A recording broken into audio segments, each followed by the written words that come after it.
Good morning, everyone, and welcome to Spotlight on Suppliers with Dropee. I'm Zoe, and this is HQ, and we'll be your hosts from Dropee for today. Today, we're joined by Bryant from Blu Bottle Marketing. So, thank you very much for being here with us today. Bryant, it's a Hi pleasure to guys. have you here. Hi, Brett. Yes. Thank you for inviting. Mm-hmm. So, Brian, could you please briefly introduce yourself, your role, and Blue Bottle Marketing? Hi guys. I'm Brian from Blu Bottle Marketing. I'm the managing director in the firm. Our core business is more of trading, locally and also import export. We used to only do offline business. Our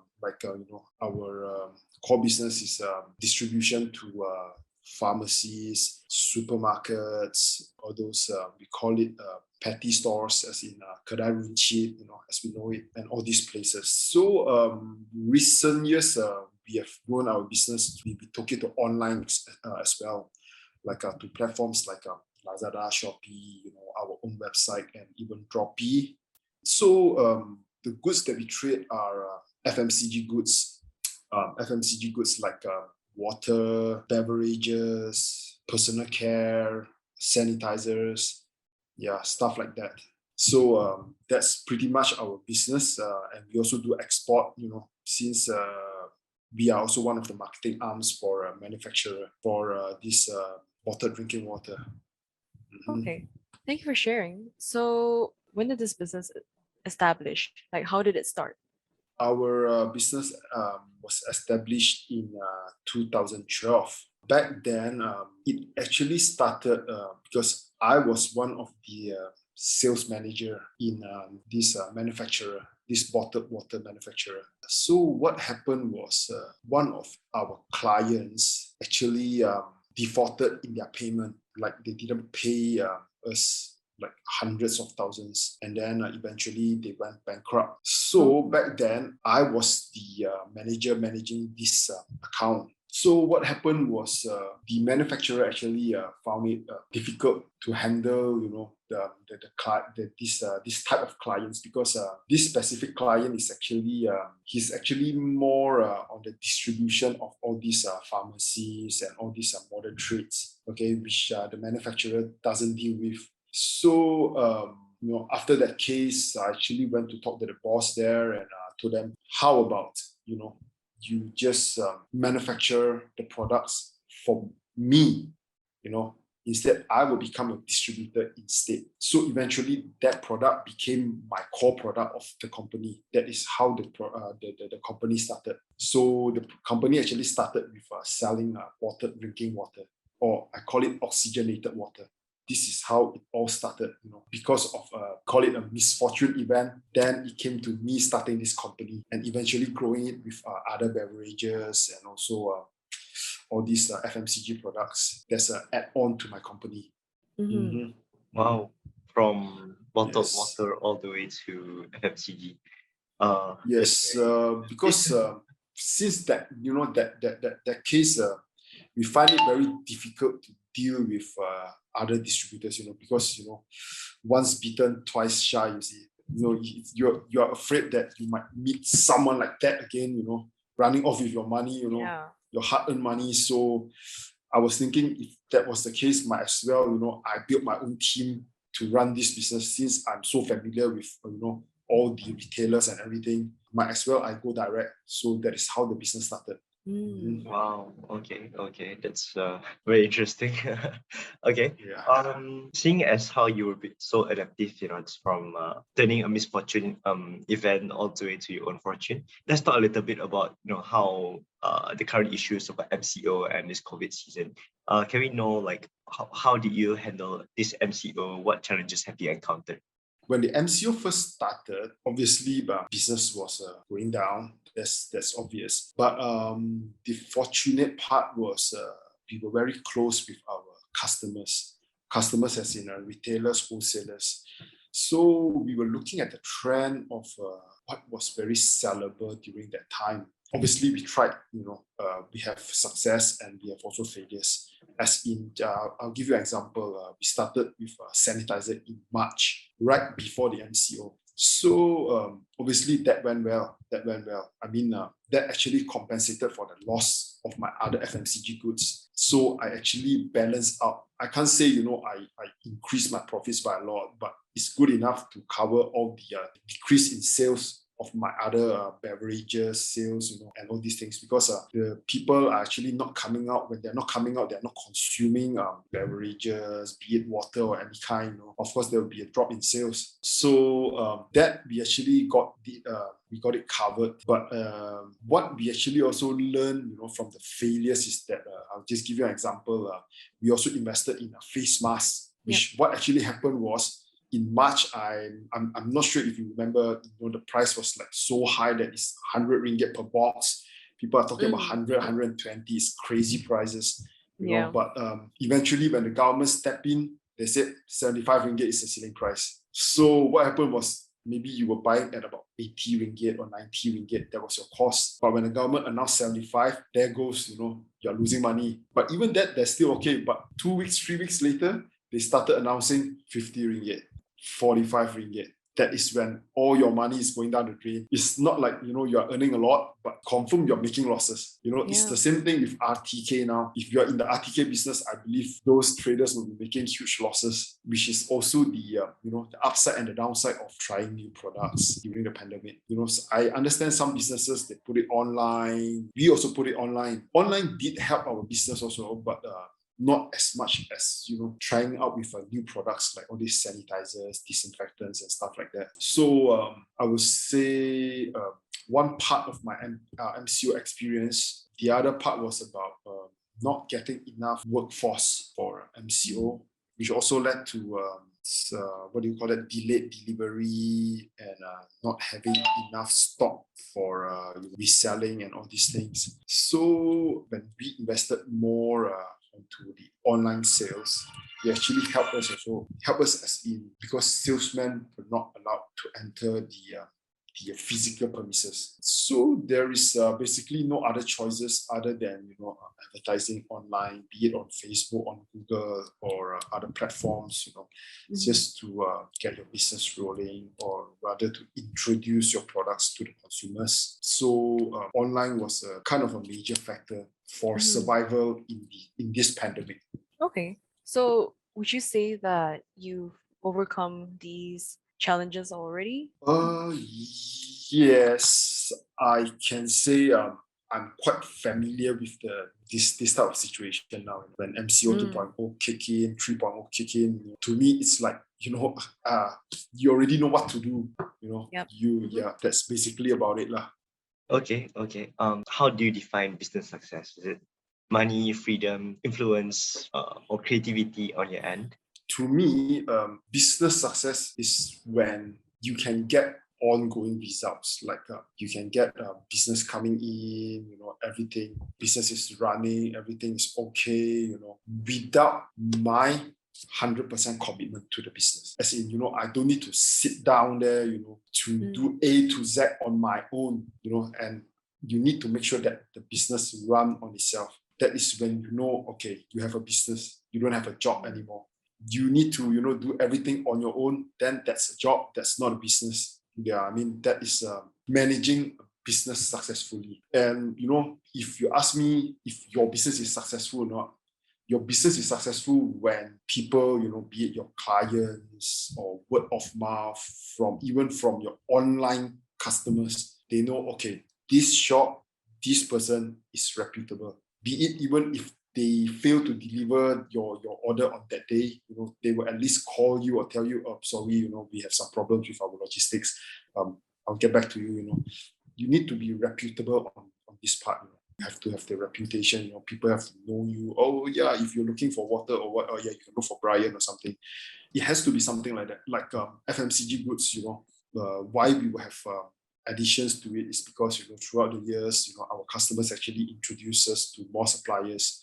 They say, oh, okay, you can go and look for Blu Bottle Marketing, because I think they have quite a good amount of channels to launch your products and things like that. Payment wise, everything, this company is sort of like steady, stable, and committed for your products that they carry, rather than, it's like giving us a baby and we just let it grow by itself. I think it's not the right way. If I were to carry your baby, I would have to make sure that your baby will grow up healthy, educated, everything. So it's a way of commitment to the business that to people recognize you. That's a very important thing. Well, Yeah. so stability, commitment, loyalty, all the values that you have. Sort of. I mean, for people like us, you start off small and medium. You don't have a big chunk of money. There's no way that you can use money to entice people to come and look for you. So, what assets do you have? That's your attitude. That your attitude is your only asset. In handling things, and things like that. When people say you cannot make it happen, I mean, you have to find ways to make it happen. If people cannot do it, you just think of some way to make that happen, make it successful. Yeah. Then your business and you yourself become the trademark of the company. That's a very entrepreneurial mindset you have. It's very Yeah, commendable.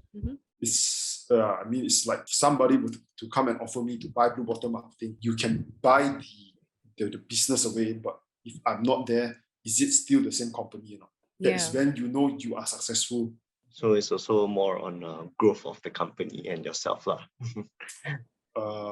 It's kind of, because small medium company is always about the leadership, the leader rather than the company. Because unless you are like a multinational company, then it's a different story. Everything, the network, the system, everything is there. But unfortunately, I'm not there yet. I hope someday I will be there. So for now, it's still kind of attitude is my asset. Okay, looking forward to one day seeing you all the way up there and achieving your goals. All right, okay. Let's talk about a little bit about Dropee and your company. So can you shed a little bit of light on how did you find out about Dropee? Actually, Dropee came to us to invite us to be one of their suppliers. So what happened was when they presented their way of doing business and things like that, we actually think that the market might need something, a platform like Dropee. As in, because even if you talk about Lazada or Shopee, they are more to like consumer based. When it comes to bulk purchase, I don't think most of the consumers will buy from Lazada or Shopee, because they are not so flexible compared to Dropee. Dropee is in a way that is more of a customizable. For delivery part, they can opt for a 3PL, or they can opt for our own logistics, because we have our own logistics. So there is a lot of values, in terms of we can offer to customers. Things are kind of like negotiable in terms of costings and how can we get this done, compared to platforms like Lazada and Shopee. You have got no choice. Like if you click on the link, it says delivery fees is 7 ringgit per carton, then it has to be 7 ringgit. And you don't get to choose what date you want to get it delivered, or even more precisely to what time you want to get it delivered. You don't have such options. So this is when Dropee comes into light. You see, Dropee can offer such options. And also, I think Dropee might be offering some very competitive price as well, as far as my product is concerned. Well, of course, we do need to ensure that it's competitive prices. Of course, it's wholesale pricing, right? Yes. Okay. Yes. So would you say customizable and flexibility is one of the values that you made you interested in joining Dropee? Yes. I see. Okay. Can I know what's your favorite part about using Dropee? Is it the platform, or is it the customer service, or? The customer service, I would say, is there's more human touch to it. Can I put it this way? Rather than everything is AI. I mean, AI is not a bad thing. Even Dropee, I think some level of AI is involved one way or another. But I think the human touch is still there. So sometimes as a consumer, when your order gone missing or got delayed, you would like to have a number that you can call, rather than, you have to key in your airway bill and everything, and then don't know who to look for, and then you have to look for the seller, wait for the seller to check. All this is a very tedious and frustrating process for the consumers, if you were to ask me. Yeah. So I think if I mean, you can get someone to be held responsible for your order, for delivery. That would be something very good for the consumers and also for the suppliers. At least we know where our goods is. When the supplier, hand in the goods, and from the transportation side to the customer side, people like to know rather than gone missing, got damaged or something. Then it becomes very frustrated. Well, that's wonderful to hear actually, because I think ever since COVID came around at MCO as well, dealing face to face is not really an option anymore. Mm-hmm. So yeah, businesses have to move online. Everything has to be done online. So it's great to hear that we're able to maintain that human touch even though it's online now. Yeah. So yeah, thank you for sharing. And maybe know how often do you use Dropee and on what occasions? Not on any occasions because it's just for example because we have given our best price and also our product range to Dropee. So obviously I hope every day I'll get a nudge from Dropee, be it email or a phone call or a WhatsApp telling me that there's an order coming in. Of course I would like to have that, but for now I think at least I get about one or two inquiries, be it successful or not, from Dropee, one or two or maybe sometimes up to 4 to 5 times a week, which I think is a good start. I mean, to me, maybe Dropee is not so famous yet, but for the start, I think it's pretty good for a start. Thank you for your support and your kind words. Yeah, I mean, everything, be it my business or even you talk about giants like Lazada and Shopee, they started small. It's, hopefully by a matter of time, you can grow and I can grow as well. Definitely. Okay. I think that's pretty much it. So before we end this interview, we have a little bit more of questions about about yourself and some final words. Can we know what is the most valuable lesson that your business has taught you? Is it? Okay, my business has taught me about personal values and also people's attitude and the way the morality of this nature of doing business. Is kind of like honesty, sincerity, commitment is a very expensive gift. People might act very kind to you, promise you everything in the world before you get into the business, but once you are on board, that might not be the case. So people might not honor the words or maybe turn their back on you, this type of things. So sometimes for us, of course, we hope out of 100 customers, 100 customers will be good apples, but unfortunately, that wouldn't be the case. So the business actually taught me, to have a very good foresight, study on your this customer's background. If you are going to do a big project with them, do your checkings and all these things. Do your we call it due diligence. Okay, do your due diligence before you commit on, because there are so many, we call it unscrupulous businessmen. So it taught me. I mean, I had a few ups and downs with all these companies as well. Running off with the money, cheating, and all these things. So it's kind of sad, but also, if you were to run a business, I think every businessman will have to face all these type of problems. So it taught me to be very careful and cherish all your good customers, those very sincere to you, supports you, even your suppliers as well. Even suppliers can cheat on you. They will tell you, I'll give you cheap price, but then they will lower down the quality without letting you know. So you just have to deal with all these things. Stay focused and stay alert. Oh, sounds like you've come a very long way since the beginning of your business. Yeah. It's, kind of. Well, for all the small businesses watching this and anyone hoping to start a business, do you have any advice for them?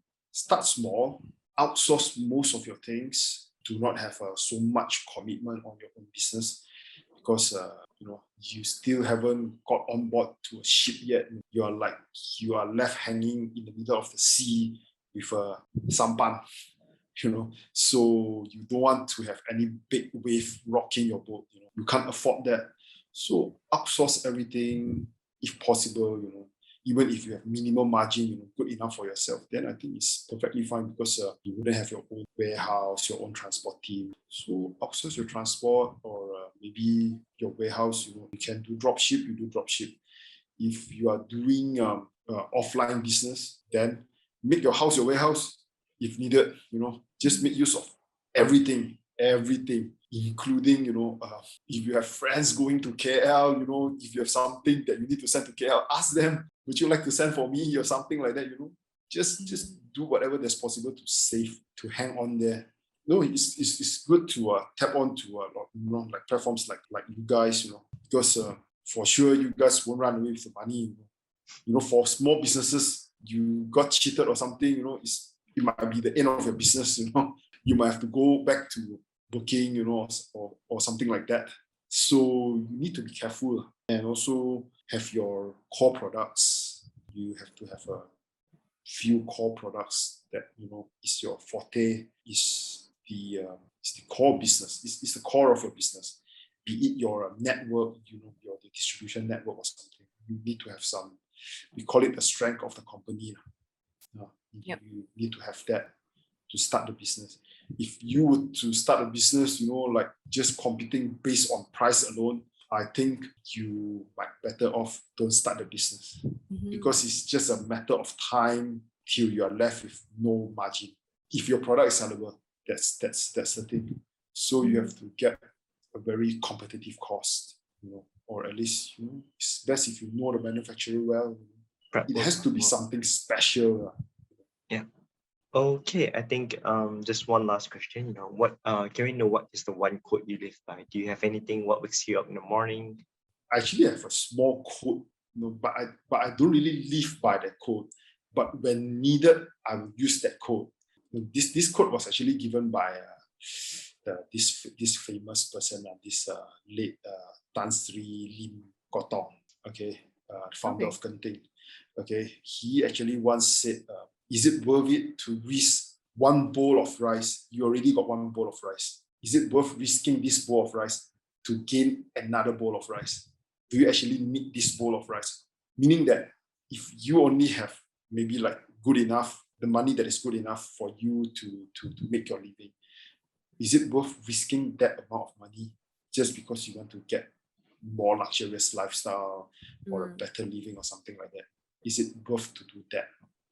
And if it is worth, you need to ask yourself, what if I lost my first bowl of rice? Do I still have something to eat, or you have got nothing, you will starve? That's a question that I always ask myself before venturing into something that is sizable, that will shake my company a little bit.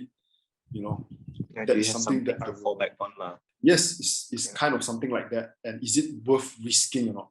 That is something that I always ask myself. But in terms of doing on a daily business, I will always look on the positive side. I will always try to, even if I lose, I will venture a little bit into it. At least I know even if losing that amount of money, is a scratch to me, then I think it's still okay. But if it's going to wound me up in hospital, then I think it's not okay. Then I go back to the quote. Is it worth or not? How big is the prospect for this thing? And how genuine is this party? So this is the quote that I live by for my business. Yeah. I see how the quote ties in with your advice as well for small businesses. Yes, some people, they can gamble big. That's the word for it. You want to gamble, or you judge whether is it a gamble or is this is a more justified solution, and action, to venture into something new or something like that. That's how we do it. Like I also have a lot of online resellers. I don't push them to take a lot of products. I will tell them, no, mind, I will support you. You just take a little bit from me. Start off, see if it's sellable or not. If it's sellable, you increase the volume. I will give you a better price for it. That way, they are comfortable starting off. They know they can trust me. I have their back. So I have actually nurtured a few online sellers also. Even my ex-employees, the last time they used to work for me. So after they quit, so I actually told them, if you want to start your online small little business, I can support you with the products.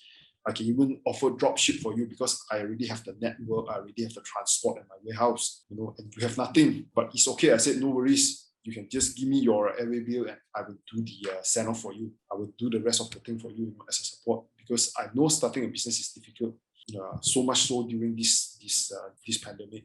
As far as last time, how my boss supported me in starting my this small business of mine, I would also like to support some other entrepreneurs, big or small, to do business, and also give advice to them. Sometimes they also come back to me and ask, is this doable? Suppliers like that, is it trustable or not? They want to take money from me first. All these type of things, I will just give them my advice on this. If the project is too big for you, then you don't take it. The Chinese has a saying that if you only have a head of this size, you don't wear a hat of this size because you wouldn't be able to hang on to it. That's always the saying. So I always live by all these famous people quote, as I read articles, newspapers. I see why they always say these type of quotes. Try to understand and apply on yourself. That's basically it. Well, thank you very much for sharing that. That was very insightful and for sharing your wisdom as well. I'm pretty sure many small businesses would benefit from what you've shared today. I hope so. Well, yeah, that leads us to the end of our interview for today. So we would like to thank you very much for joining us and taking part Thank you in this. guys. Thank you guys. Oh, okay. Thank you, Brian. I think that's the end of the interview. So wish you all the best for your business and all your success. Thank you. Thank you for joining Dropee and for all your support. Yep. Thank you so much.